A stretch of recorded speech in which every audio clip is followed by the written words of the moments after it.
You never know how you're going to feel when you realize that you have an end date. I'm Michael Hu, and I have stage 4 lung cancer. I'm a father, I'm a husband, I'm a son, I'm a brother. The most important thing in my life is my family. One day I started having a sharp abdominal pain. I couldn't breathe in past a certain amount without it hurting. The ultrasound came out clear, but they did notice some lesions in my liver.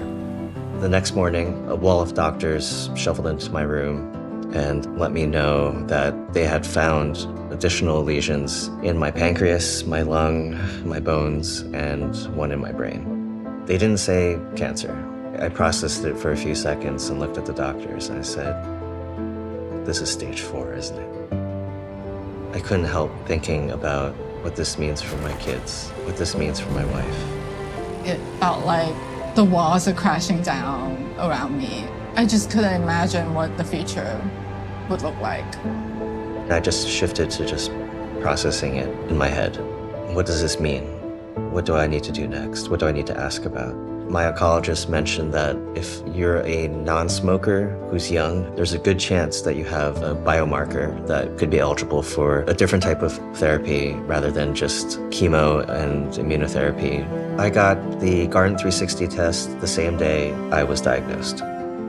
It's during that waiting, especially in the nighttime, where everything just felt so heavy.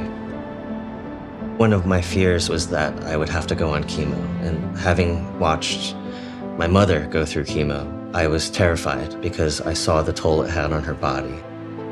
It took 7 days to get the Guardant results back. My oncologist strode into my room holding them high, saying, "Good news. I was diagnosed with ALK-positive lung cancer."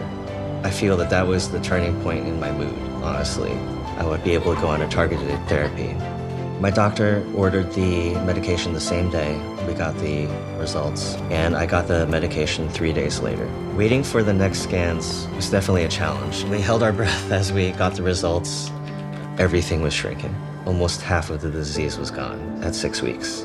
I felt hopeful for the first time since I got diagnosed.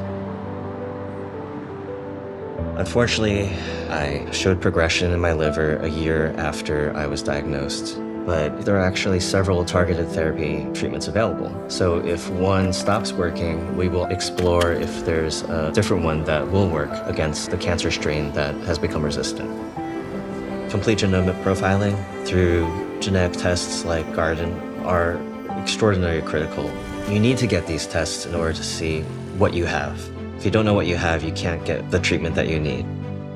For me, I found out the only way to really successfully live this journey is to find hope and hold on to hope.